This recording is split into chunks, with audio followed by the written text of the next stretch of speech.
So, so let's discuss the movie Fair Play that just recently got released on Netflix. If I'm not mistaken, it was last week Friday. Let's go. So, just before we continue, you need to subscribe and press the like button and the bell button. Notifications every time I release a video. So, in movie Fair Play, look, the movie is saucy, a bit toxic, but in a nutshell, the movie is about these two young, ambitious couple esebenzela this investing company, right? The boyfriend, he was the first one to come to the company, and he has always been looking forward to, you know what, I'm gonna climb the corporate ladder.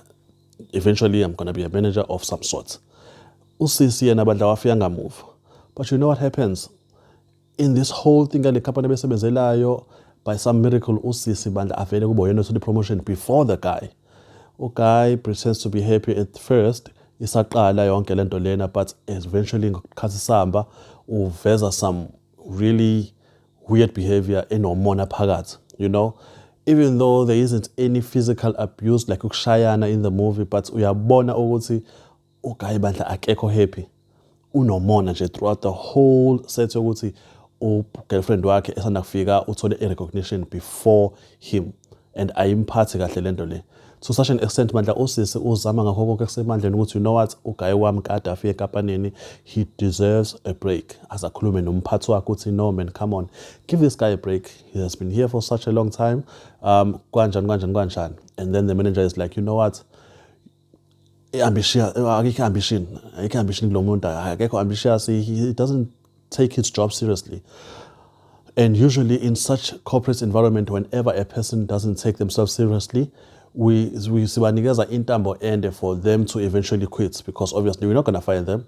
So le move esithathile, besides ukuthi kuthathile wena ukuthi ube manager as umuntu osifazane ukuthi ube phezulu ngoba vele umuntu okhombisa ukuthi uyafuna ukusebenza, but what we are trying to say is naye ngendlela azofila ngayo kabuhlungu uzobona ukuthi it's not worth it, and eventually it's going to go out the door, because vele sasimenzele ifavor to begin with.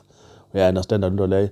And umjida mfethu akayithathi kahle yonke lento lena. So lapha ehlala khona ndawonye lo girlfriend wakhe, hey, ugcine esengafuni ukuthi amshayise ezithini mfethu. Hawu, lambisa usisi wabantu, lo mjida.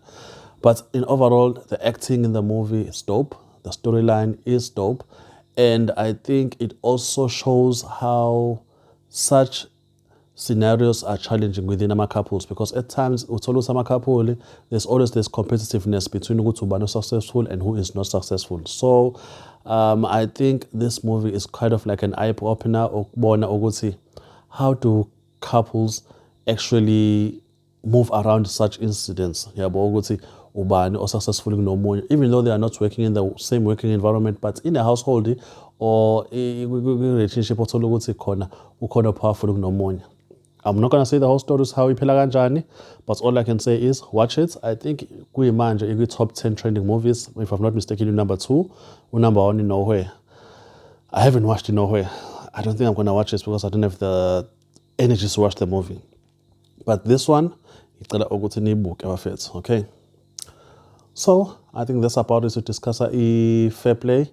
Watch it. I think age restriction of the movie is 18. Okay. All right. So that's it, guys. That was the whole movie. Please don't forget to subscribe and press the like button and the bell button. You'll notification whenever I drop these videos. Yeah, man. So that's about it. So yeah, in a nutshell, this was the movie, guys. Thank you so much for watching. Please don't forget to subscribe and enjoy the movie. I would highly recommend it. If you go to Yaitanda, is into a dark, it's no sexiness, it's a high age restricted movie. It's not a family movie. Please enjoy the movie.